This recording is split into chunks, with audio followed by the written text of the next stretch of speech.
And I think so many people get caught up on, oh, well, I don't want to retire. But meeting these people, none of these people are completely retired. Like none of them are just sitting at home doing nothing. They're all just like doing amazing things. That's such a cool life to have. Yeah, exactly. And they've all achieved it by investing for the long term. The Get Rich Slow Club podcast is a collaboration between Tash Etchman from Tash Invest and Anna Christina from Perla. The Get Rich Slow Club acknowledges the traditional custodians of the land we record on. From coast to coast, across land, waters, and communities, we pay our respects to elders past, present, and emerging. Any advice is general and does not consider your financial situation, needs, or objectives, so consider whether it's appropriate for you. Welcome to the Get Rich Slow Club podcast, where we take you from beginner to confident investor, where we can teach you everything you need to know about investing. So come get rich slow with us.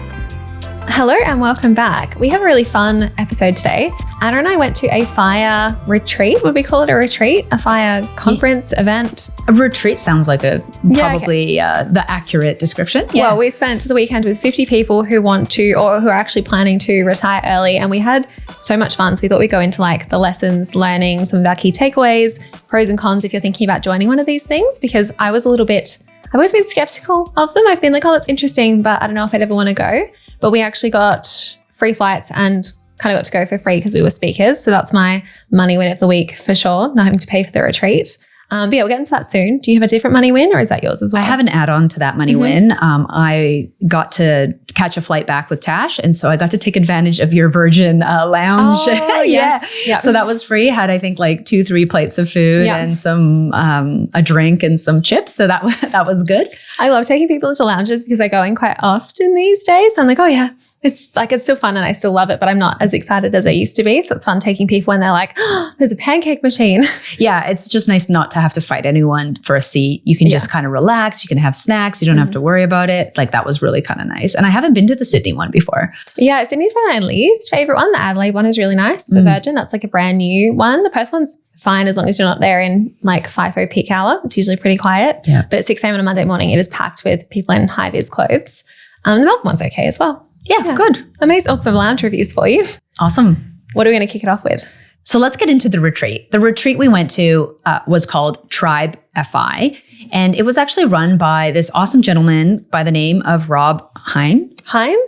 Sorry, Rob, we don't know how to say your last name. Yeah. You've only introduced yourself as Rob, but either Hines or Hins is what it's spelled. And the cool thing about this was when I first got reached out, Lacey from Money School reached out to me and said, hey, I'm going to connect you with my friend Rob, who's trying to put on an event.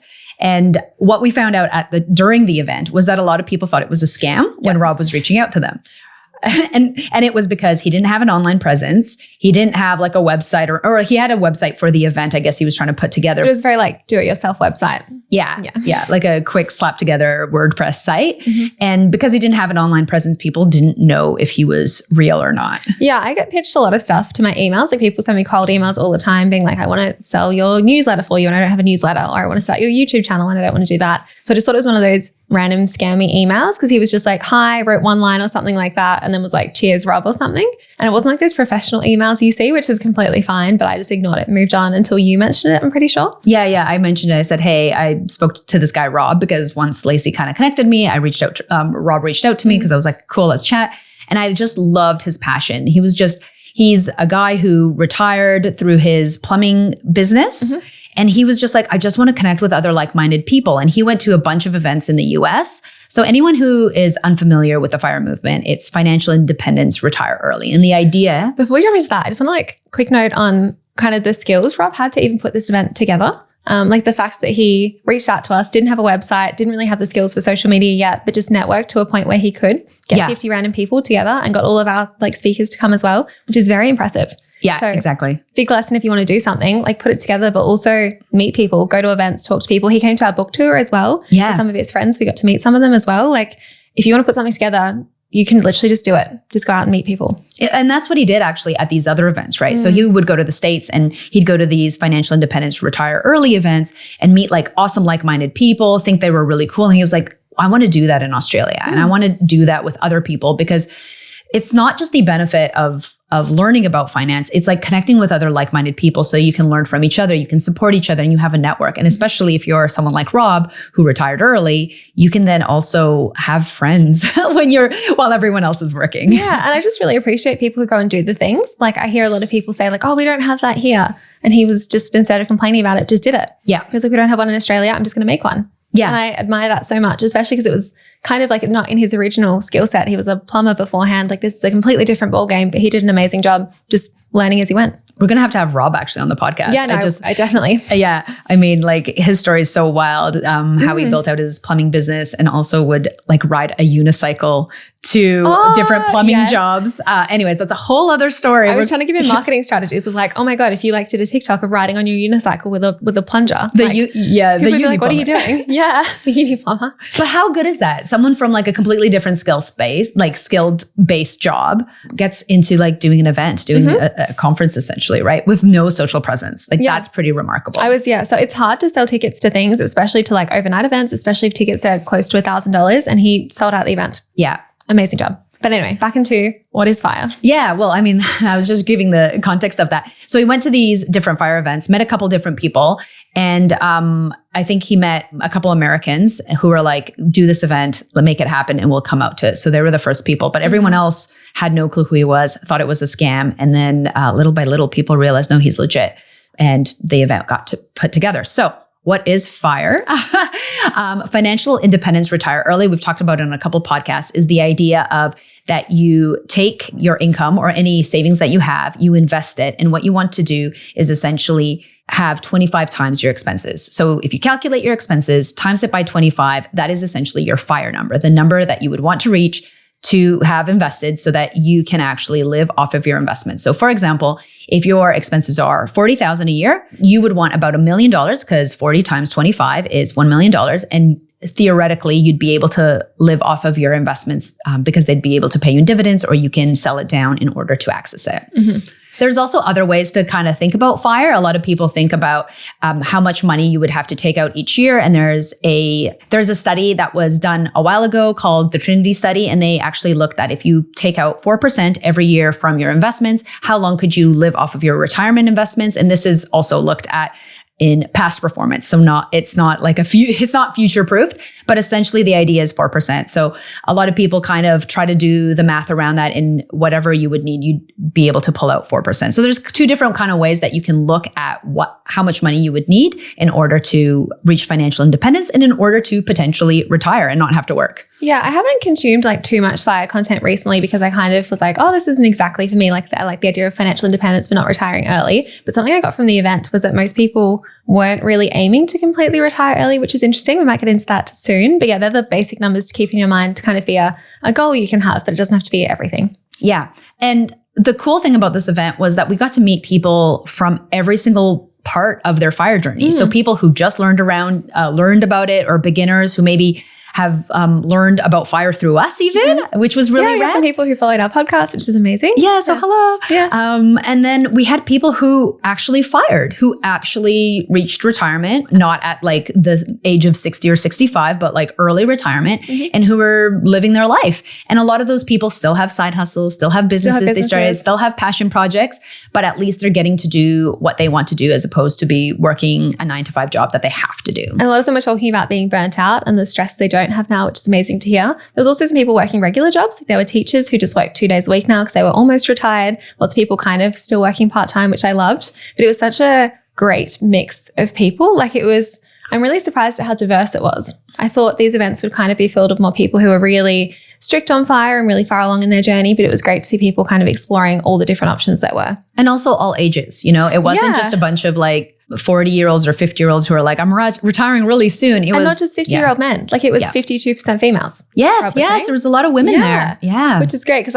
maybe I'm being a bit too judgmental. I've got too many like stereotypes in my mind. So I'm like, oh yeah, to just be like lots of men talking about FIRE. But no, it was like really good. Yeah. So FIRE was my first real like deep dive into finance. I mean, I've always like been good at budgeting and money management. But when I came across some additional money that I was saving up and I was like, what do I do with this? How does my money make money? I stumbled across the FIRE community. And that really kicked everything into gear for me, where it was like, it really makes a difference what your saving percentage is. So, if you're saving 10% of your paycheck every month, yes, you're going to be able to grow a bit of wealth because you're investing it. But what if you can get that to 20% or 30%? Or if you're a higher income earner, you might be doing 50%. Like that's going to have a massive impact and actually reduce the amount of years that you have to work. And I think so many people get caught up on, oh, well, I don't want to retire. But meeting these people, none of these people are completely retired. Like none of them are just sitting at home doing nothing. They're all just like doing amazing things. There was one guy we met who flies planes for fun and he volunteers and like helps out with the Royal Flying Doctors, something like that with the planes, which is amazing. And he consults and he mentors and he goes to all these events. There was one of them from the US and he literally just seems to travel full time all year going to different fire events around the world. That's such a cool life to have. Yeah, exactly. And they've all achieved it by investing for the long term. And investing in different ways, like either whether it could just be a 9-to-5 job, but lots of them also have businesses. And it was great to hear about the different avenues they've tried to make money as well. Let's talk a little bit about like the structure of the event for any people who are wondering. So I got there on the Friday and you came on the Sunday morning, was it? Yeah. So it was an event from Friday to Monday. Yeah. So we had Saturday and Sunday, we had 3 speaker sessions each day. So we had breakfast together. It felt very school camp vibes. It was very wholesome though. School camp, but with ocean views. We had breakfast together. There was 2 speaker sessions. We had lunch. There was a breakout session, like where you got to discuss topics in a group. And then we had some free time. There was dinner together. And then we had like another case study or workshop in the evening. It did feel a little bit like full on at times, but it was also just so great to be around people. And I was like literally around people from 7:45 to 11 p.m. every day. And if you're more of an introvert, you didn't have to do that. But yeah, it was really, really fun. Yeah, exactly. And because you got to have these breakout sessions, you got to meet people and connect with them deeper and understand where they're coming from. Like I was in a breakout session that was talking about side hustles and businesses. And it was really cool hearing what everyone had to do. Like this one guy has a really gorgeous house and he kind of rents it out to film companies that can go and film in his house.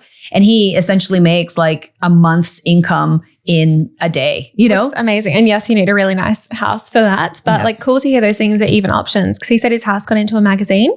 So like things we don't even know about. And it was cool to hear. Yeah. One of the things that I did have a conversation, which I think it's important to kind of talk about within the fire community, is that fire also comes with a lot of privilege. Most of the people in the fire community have some level of privilege. You might have a high income job, or you might have the privilege of knowing financial literacy at a young age. So therefore you bought a bunch of property and it kind of helped you out. So there is a sense of privilege that comes with it. And one of the Americans that was there who said that he goes to a lot of these conferences where he's like, well, 90% of people that go to these conferences are white people. There's a large majority of them being men. So I just want to disclaim that, it is unfortunately more of a privileged space, but that's what we're also trying to do with this podcast, is to make things a bit more accessible and educate people so that it doesn't have to be just a kind of one-sided thing. But it is easier to save more money and invest more money if you're making more money. Yes, but that's also a good point as well, just in terms of like, I know not everyone can do it and there's lots of stuff going on in some people's lives, but a lot of people I've met moved from Perth or in other places of Australia up to Port Hedland to earn more money and to get cheaper rent and to get tax benefits and stuff like that. There's also an element of choosing to put yourselves in those situations to earn more money as well. And sure, not everyone can do that, but like a good reminder that there are so many other things you can do to either increase your income or decrease your expenses. For sure. There was a woman who was saying that she was downsizing her house and she's like, yeah, it was my dream home. And everyone's like, why are you like downsizing your house and getting rid of all those rooms? And she's like, well, now there's only 2 of us, the kids are gone. Why would I hold on to that? And she's a surgeon. And she was talking about how she has a friend group where people spend a lot of money and they have nice houses because that's what surgeons do. They work really hard and they spend their money. Yeah. So it's so interesting. Yeah. It's great hearing these different perspectives. And I think for people who are earlier in their journey, it's something to aspire to. And then people who have fired, who've actually retired, it's great to hear their experiences and their lessons along the way. Right. Definitely. And like thinking outside the box always, like there's so many other things you could be doing. I think they're kind of like maybe a little bit more excited again, being like, oh, like you can just try more things and move and do more stuff. And I know it's easier when you're younger, but if you are like in your 20s listening to this, like move places, move cities, move countries, like see if you can go live somewhere else for a little bit. I think that was one of the big takeaways too, is like you can take more risk when you're younger. Yeah. You really can. You can move around, you can do the things, you can try different jobs, you can quit your job, you can try a side hustle, like you've got nothing to lose. When you get older, it is harder because you might want security, you might have a family, you might have bigger overhead, right? Like that's one of the things I remember being younger and being like, yeah, but like older people are richer because they own a house, but really they also have way more debt. Yeah. And just because you own a house doesn't, like, you might be richer on paper in terms of having a net worth. It doesn't mean you have the cash flow. Yes. And making decisions for 3 people instead of 1, if you're thinking about your kids and your partner as well, instead of just yourself, is, would make it harder. Like, I get analysis paralysis with decisions. I can't imagine trying to justify things with everyone else involved as well. For sure. Makes it hard. Something I also really enjoyed is I find it, events or conferences or things like that, it becomes quite cliquey, and not in like a really mean way, but just people kind of gravitate towards their people and just sit with them. That's like throughout the whole day or the whole event. But I found at this event, everyone spoke to everyone and it didn't become cliquey. And I feel like I sat with different people at breakfast, lunch and dinner every day. I spoke to pretty much everyone there. And it was really nice to not see those groups form. Yeah. Have you had a similar experience? I thought it was fantastic. I had people coming up to me and be like, hey, I want to talk about the motherhood penalty and having a chat. Or I went to one of the American gentlemen and was like, I really loved your thoughts on how you went talking about X, Y, Z. And we just got to connect on a different level because you had people to hear from, and it wasn't too big of a group, right? Like, I think if you had 150 people, 200 people, that would be too hard to connect with people. But because it was a small group of like 50 people, that would be really great. Yeah, it was awesome. And it was so nice having money conversations. Like, I sat down with someone and within 2 minutes they were telling me about their blog and I was like, oh, how much do you earn from it? And she was like, oh, this is so refreshing. Like, how nice that you've just asked me this question out of nowhere. So it was so lovely to actually have those conversations. And some people are still guarded, and that's completely fine. Not everyone has to share, but it's nice for it to not be rude to ask that question, because I am so curious about stuff like that. Oh, that was so true. I was also in a conversation where someone, like a couple of us were talking, and someone was like, well, how much do you earn? And how awkward would that be in a different context, right? Like if you're in the office or you're out at a dinner party, anyway, but like, you know what I mean? But being in a context where people are like, oh, I'll happily tell you how much I earn, or like, I don't want to tell you that, but I'll tell you something else. Yeah, exactly. People talking about their struggles and stuff like that as well. So openly too, there was not much small talk. Yeah. It was just like really deep. Yeah. And when you ask people what they did, it was like, oh, do you enjoy that? Do you not enjoy that? It was like deep analysis of whether or not they enjoyed their lives. It wasn't just like, oh, cool, you're an engineer. Great, move on. It was like, okay, but do you like that job? What do you hate about it? What do you love about it? That was really fun. Yeah. One of the things I also really loved is that they did a case study. So they had someone on stage talk about their actual financial situation, what their assets are, what property they owned, what the situation is at hand, what their cash flow is. And then I had a couple people go and talk about the different options of what they could do. So this person was just talking about what their struggle was in that financial sense. And then these other people were talking about, have you considered this? What about this? What about that? So it was in a way supporting people to kind of come to a resolve or a decision, or have a couple different suggestions, or not like specifically suggestions, but ideas that they might not have considered with their financial journey. Outside the box in terms of business ideas and stuff like that. Because this person had a few different maybe side hustles or business ideas, and talking through that with people who've started businesses and grown businesses was great as well. And also just thinking about like the asset allocation versus income and expenses, right? Like that's something that often people will be like, on paper, I have a high net worth because I own X, Y, Z, like this many properties, but they're really struggling to pay their bills. Yep. So just because you own a lot of things doesn't mean that you have the cash flow to actually pay for things. So that was also interesting to just be able to kind of peer into someone else's budget. Yes, yeah, I love being nosy. It's so fun just getting to hear other people's stuff as well, especially people who like aren't really online and don't really want to share their journey publicly, which is completely fine. But like seeing those people in the real world doing that, I feel like people you follow online in the finance space are all a bit similar, because people who share their money online and grow big end up making money from being online. So it's interesting seeing people make money in different ways that aren't on the online space. Yeah. Because I think like, for example, your situation is quite unique, right? Like you talk about finance, but you make money within the finance space. Yes, and that's so do other case. people who talk about money online. Yes. So you're kind of like in this bubble, and people who watch people talk about money are like, okay, well, you're making money from being online now, from podcasts, from media stuff. So it was great seeing people's, like, there's just so many businesses you can make that I never would have thought about. Yeah. I mean, even just like making a big plumbing business. Yes. Yeah. Not an industry I'm in, but like love to hear about. Yeah. And that was like such an accident, he was saying as well. I love hearing those accidental businesses just from talking to someone or just from trying something quickly.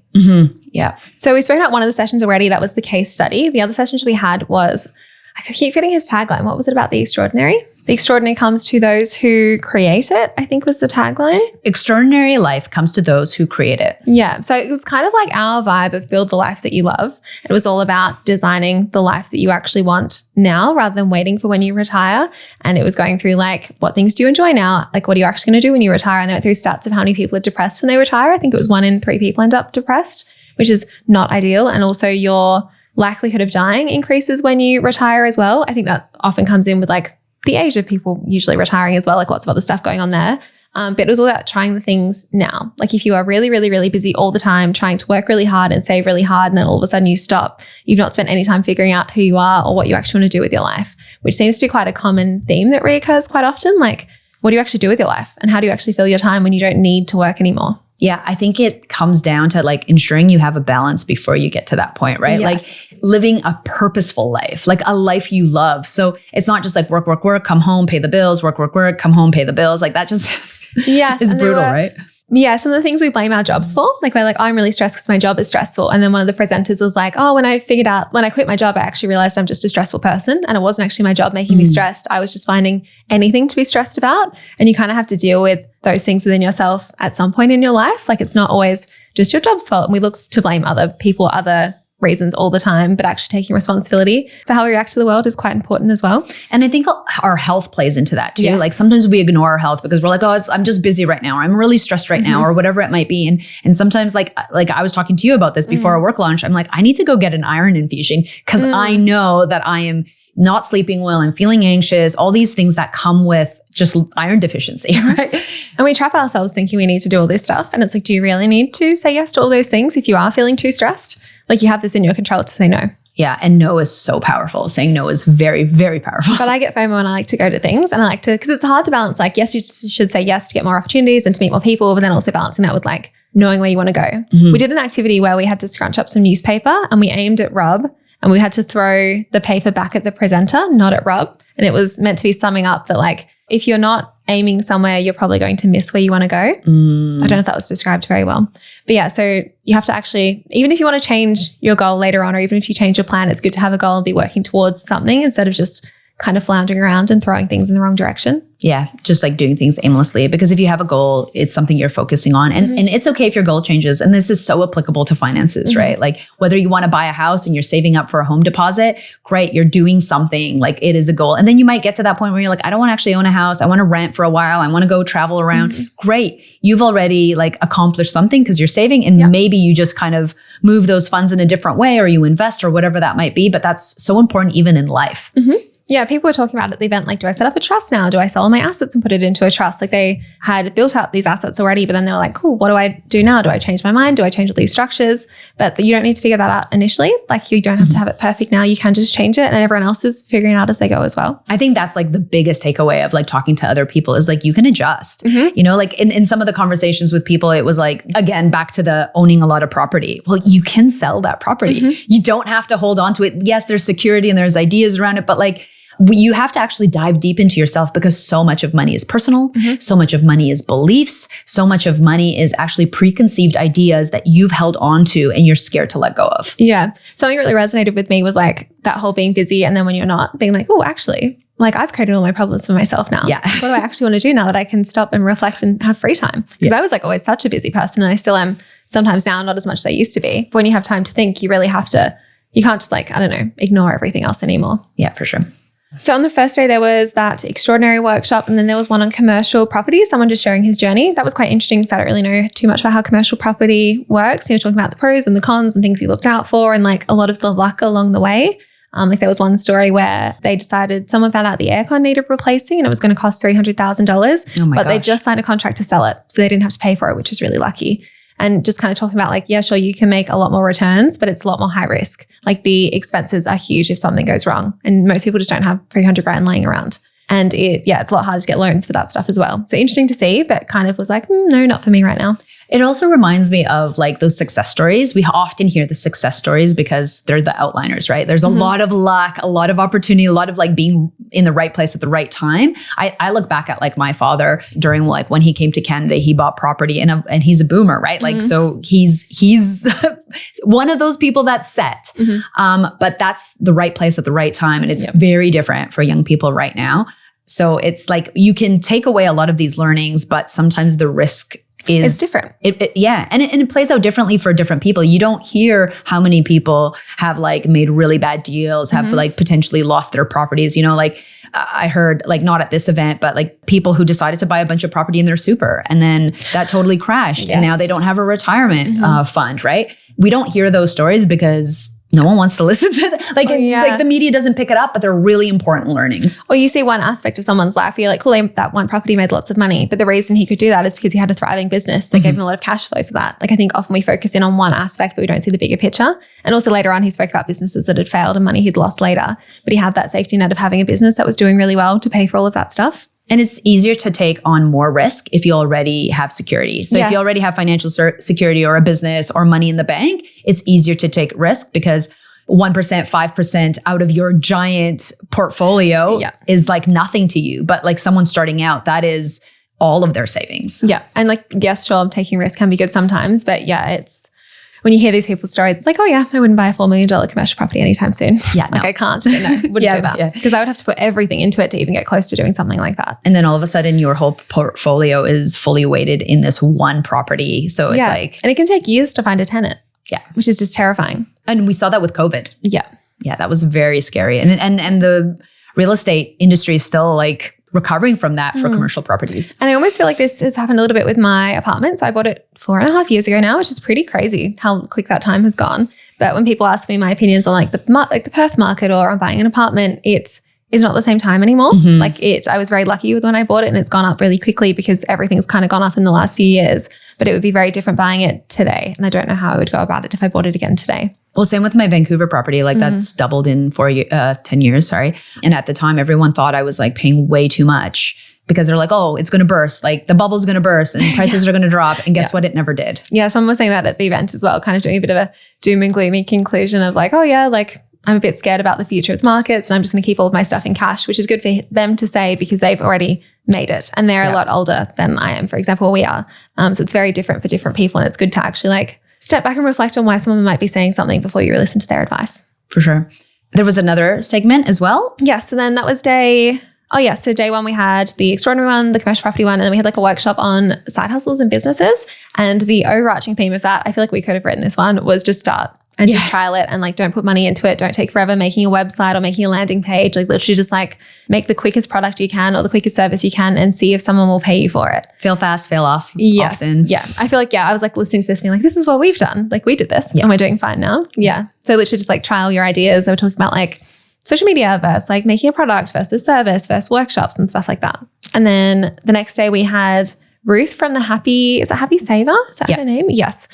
She did a little like interview about her journey and her story and like how stuff happening in New Zealand and the difference between like KiwiSaver and Super and stuff like that. Fun fact, apparently KiwiSuper isn't compulsory like Super is. So that's interesting. Yeah, I knew that. Yeah, same with Canada. Crazy. Australia is really unique in our super kind of setup. And that's why it's like looked upon by the rest of the world as like the benchmark, like not the benchmark, but like the holy grail, you know? Okay. Shame we've made it so confusing, but good that we actually get it guaranteed. It's really confusing, but where else do you find your employer contributing to your super? A lot of other places don't. Like in Canada and the US, you might have an employer who's willing to match it if they have a thing set up for that. That's, so much privilege goes into that if that's the companies who are making a lot more money than other businesses.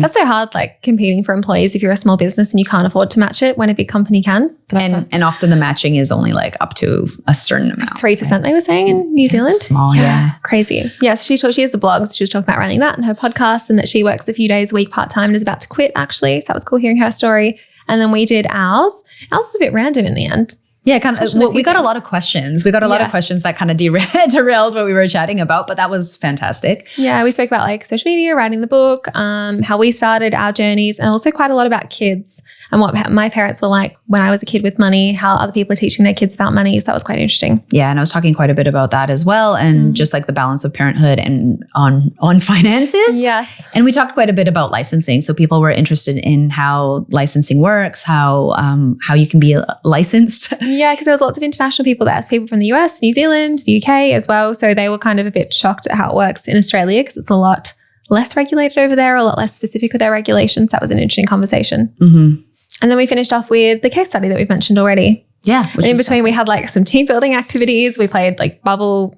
soccer, sumo wrestling. Yeah, with those bubbles, Yeah. bubble balls. That was like, I've laughed so hard this weekend on some of those events. That was really fun.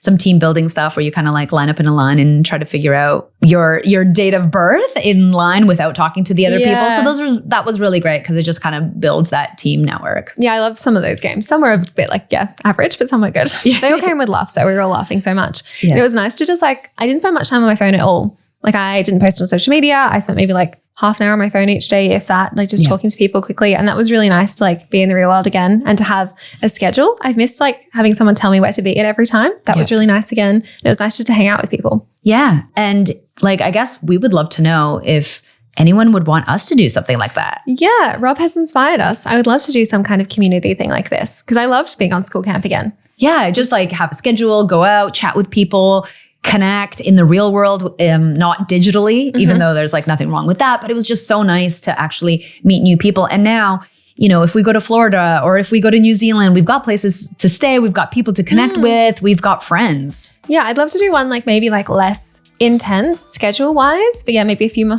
community stuff, more like talking about things rather than like watching speakers. But having a few speakers, that'd be fun. Having like more yoga or something in the morning could be cool as well. Yeah. Well, let us know what your thoughts are because who knows, that might happen. And where you would want to go so we can research some venues maybe. Yes. So I was surprised at the interest in this one. So maybe there is a market out there for it.